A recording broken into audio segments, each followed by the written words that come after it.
حضرت ابراہیم کی پیدائش ہوئی اور یہ کھیلتے ہوئے ایک دن کچھ جب بڑے ہو گئے تو محل کے قریب پہنچ گئے. بادشاہ کی شہزادی کی ماں دیکھ رہی تھیں، ان کو اپنے لڑکی کی شکل دکھائی دی، ان کی صورت. 5 برس کے بعد، 5 سال کے بعد ان کا انتقال ہو گیا. تو انہوں نے سپاہی دوڑایا اور اس بچے کو بلوایا اور اپنے پاس بٹھایا اور پوچھا کہ کہاں رہتے ہو، تمہارے باپ کون ہیں؟ انہوں نے بتایا. اس بچے نے سب بتایا کہ وہاں رہتے ہیں. باپ ماں کہاں، ان کا انتقال. سپاہی گئے، باپ کو لے آئے، ان سے بادشاہ بھی آ گئے. ان کا بھائی لڑکی ہماری ایسا لگتا ہے کہ جیسے اسی کی صورت ہے، اسی لیے ہم نے کیا اس میں کچھ اصلیت ہے؟ حضرت ادہم نے کہا کہ ہاں اصلیت ہے، ایسا ہوا تھا، ایسا ہوا ہے. ہم دونوں کا ٹھیک جو ہوا وہ درست. اب ہم یہ چاہتے ہیں کہ یہ بچہ ہمارے یہاں رہے، اور اس کی یہیں پر نگہداشت. ان کا ٹھیک، ہم کو اس پہ کوئی اعتراض. بادشاہ نے پوچھا کہ آپ کہاں کے ہیں؟ اس شہر کے ہیں یا کہیں اور کے ہیں؟ کہاں کے ہیں آپ؟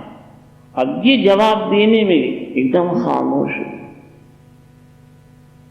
بادشاہ نے کہا کہ کوئی بات ہے ضرور جو یہ شخص اس طرح سے خاموش ہوگا. بادشاہ نے کہا بھائی یہ بات تو ضرور بتانی پڑے گا، اسے بغیر پوچھے تو ہم نہ مانیں. تو انہوں نے کہا کہ وہ بغل والی جو بادشاہت ہے آپ کے، وہ فلاں جو بادشاہ ہیں وہ ابا ہیں ہمارے. اچھا، ارے تو وہ بہت دن سے ڈھونڈ رہے ہیں اپنا ایک، آپ اکیلے ہیں وہاں کی سلطنت میں اور وہ ڈھونڈ رہے ہیں بہت. کہاں گئے بھائی، کہاں گئے؟ اچھا، تو اب وہ فوراً انہوں نے وہاں سپاہی دوڑائے، ان کو خبر کی کہ یہ یہاں پر ہیں. اب وہ آئے ہلے ہلے. حضرت ابراہیم بن ادہم اس طرح سے پرورش پا کر اس محل میں جوان ہوئے. ایک چیز آپ غور کریں کہ عشق ان کی خمیر کے اندر، جن کا تذکرہ ہو رہا ہے ان کی خمیر کے اندر ہے عشق، اور غیب سے اترا ہوا الوی صفت رکھتا ہے سفلی کی بجائے. تو ہاں جناب، شروع ہو جائیے. شروع ستر کا.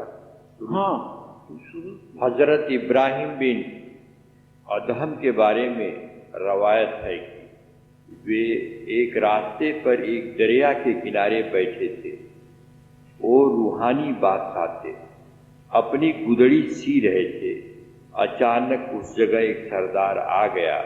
وہ سیک کے غلاموں میں سے تھا. اس نے سیک کو پہچان لیا، بہت جلد سجدہ کیا. اس کی جسمانی اور اخلاقی حالت بدل گئی.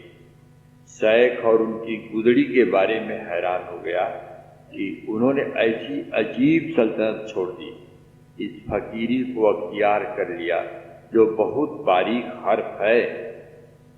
اس فقیری کو اختیار کر لیا جو بہت باریک حرف ہے. اس کے معنی کہ بھائی ڈپٹی صاحب، اس کے معنی کیا؟ حرف باریک ہے. اجمل صاحب آپ بتائیں. باریک حرف. جی سنی نہیں پا. باریک حرف کا مطلب جیسے کوئی بڑی چیز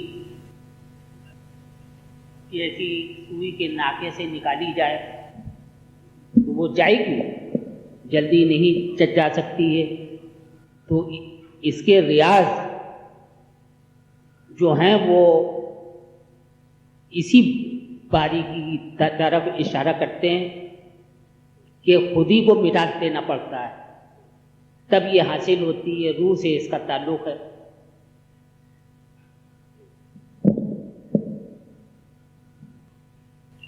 نہیں، ٹھیک کہا انہوں نے، قریب قریب ٹھیک۔ ہاں، انہوں نے 7 حصوں کی سلطنت کو چھوڑ دیا۔ یہاں 7 حصے کی سلطنت سے ایک بہت بڑی سلطنت سے ہے، اس کے معنی کچھ نہ سمجھیے گا۔ فقیروں کی طرح گدڑی سی رہے۔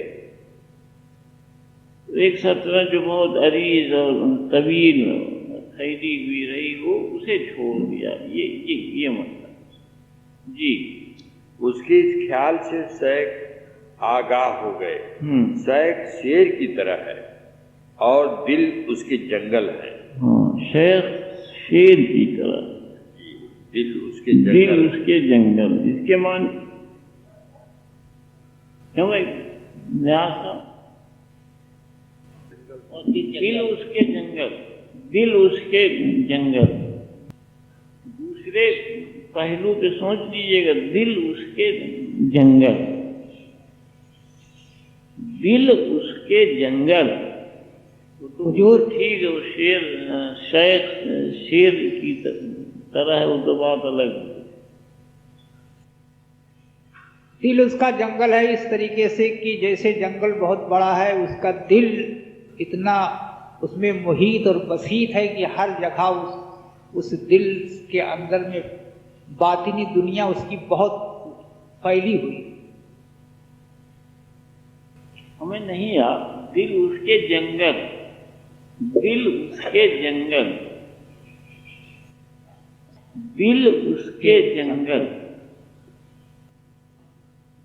حضور جیسے جنگل میں طرح طرح کے درخت اور پھول رہتے ہیں، اسی طریقے سے اس کے دل میں طرح طرح کے خیالات اور طرح طرح کے جنگل کی طریقے سے خواہش اور تمام سا ضروریات یا باطنی کی ہو اور یا ظاہری کی۔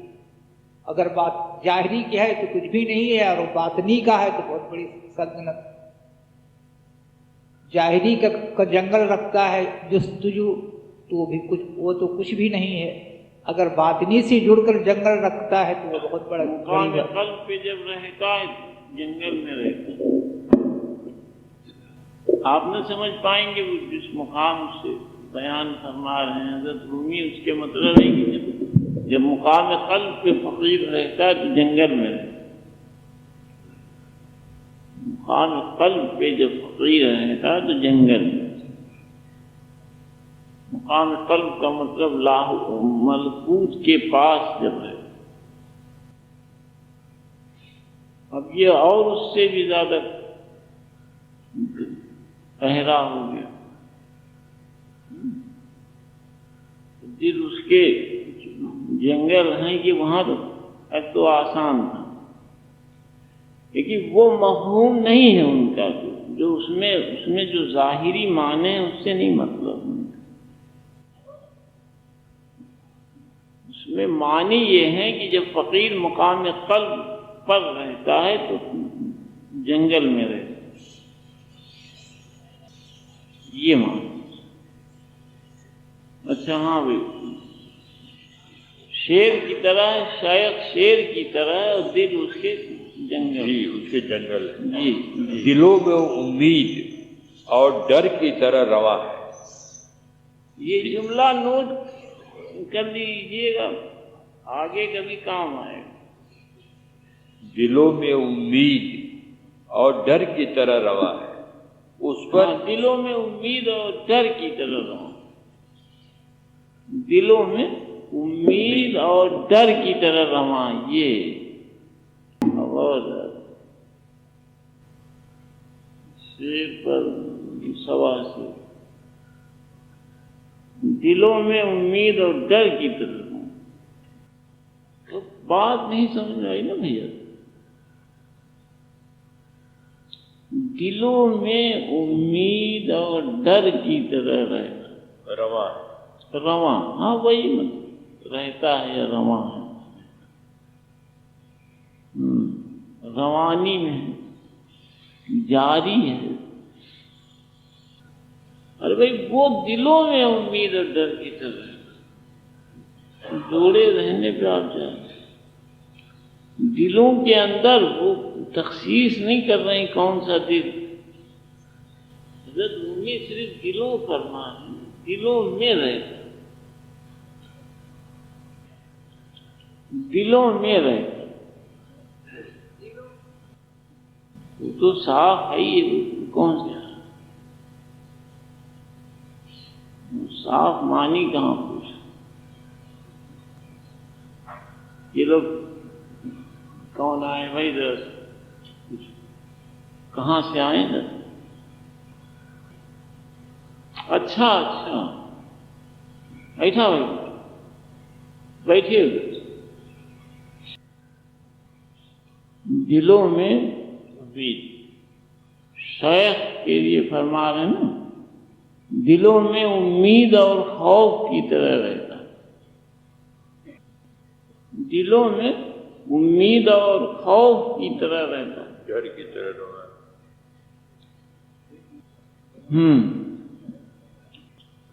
ٹھیک ہے،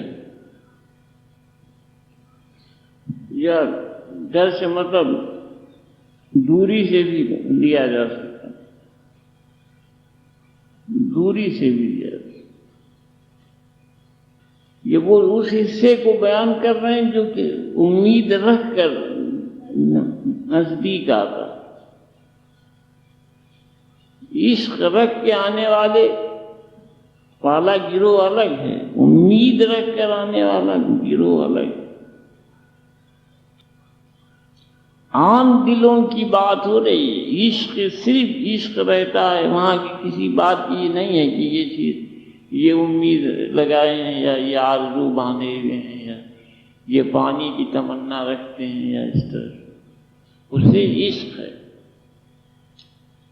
اب اس عشق کے ساتھ کوئی چیز جڑ جائے وہ ایک الگ بات ہے، وہ تو راز، لیکن جہاں سے شروعات ہوگی وہ عشق سے ہوگی۔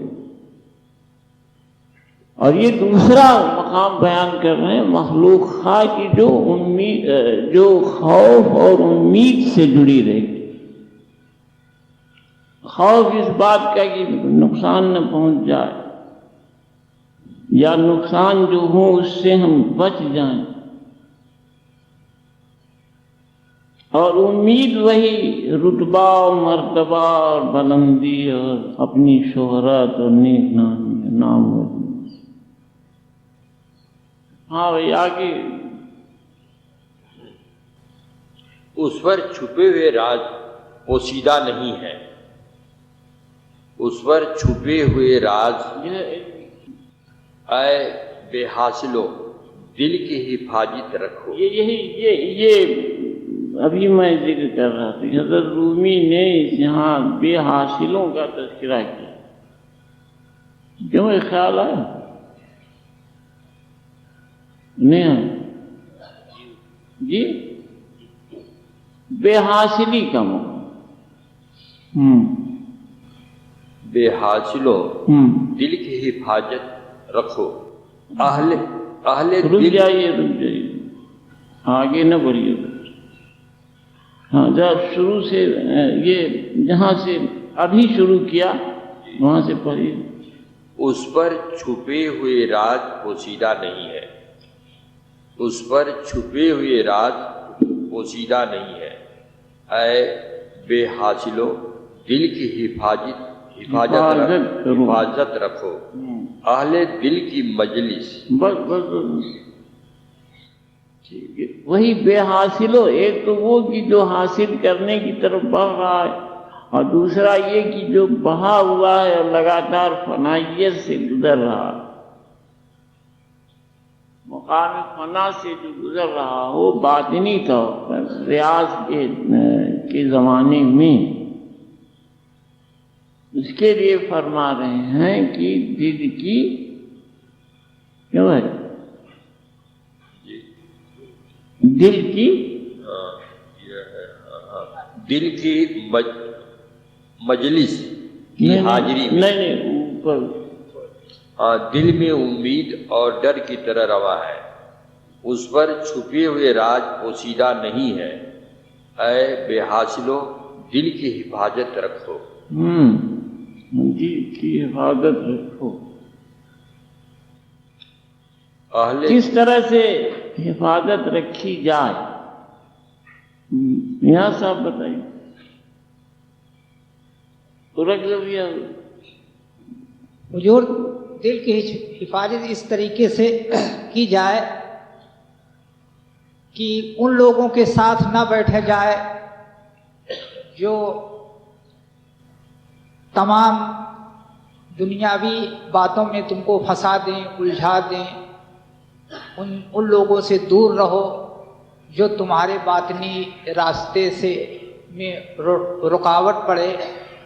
اور بہت سے ایسے لوگ ہیں کہ تمہارے ہم ساتھی نہیں ہیں، تو اپنے ہم ساتھی کے ساتھ بیٹھو، جو کچھ بات ہو عشق کی ہو اور ذکر فکر کی ہو، پیروں کی ہو، ان لوگوں کے ساتھ بیٹھو تو دل کی حفاظت ہوگی۔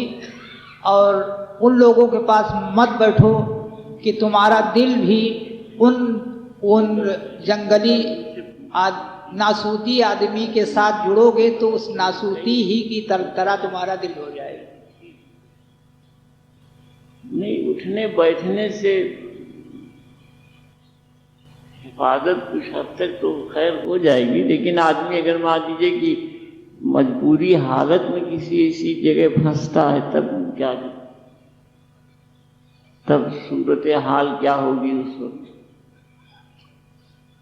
ایسا گھیرا ہے کہ جہاں سے وہ ضرورتاً پہنچنا اس کے لیے لازمی بات ہو، اگر وہاں جائے اور وہاں اٹھے بیٹھے وہاں رہے سہے کچھ دیر تک تو کیا ہوگا؟ تو ایسی حالت میں وہاں نہیں، آسان نہیں نہ ہے جس طرح آپ اشارہ فرما، انتہا سے زیادہ آدمی جو دنیا کے اندر سن چکا ہو وہ اتنی آسانی سے چھوٹنے کی بات نہیں پیدا ہو پاتی اس کے ساتھ کہ اتنی آسانی سے چھوٹ لے گا۔ کوئی نہ کوئی وقت ایسا آئے گا ہی کہ وہ اس گھیرے تک جائے گا، پہنچے گا، تب کیا ہوگا پھر؟ اس حالت میں حضور جو کچھ سنے برزخ شیخ کام آتا ہے، بلند چیز ہے، وہ شروع کی ہے وہ نہیں، لیکن تو وہ بہت کام آتا، اور اگر اس مقام کا آدمی نہیں ہے تو فکر بس خالی فکر رکھے، اگر اتنا ہو سکے اتنی یادداشت قائم رہ جائے، فکر رکھے۔ فکر کے معنی سمجھ میں آئے کیا مجھے عظمت سے؟ ہاں فکر رکھنا، میں نے اپنے باطن کی فکر رکھنا کہ ہم کس راستے کے ہیں، اس کا احساس موجود رہے کہ ہم اس دنیا کے راستے کے نہیں ہیں۔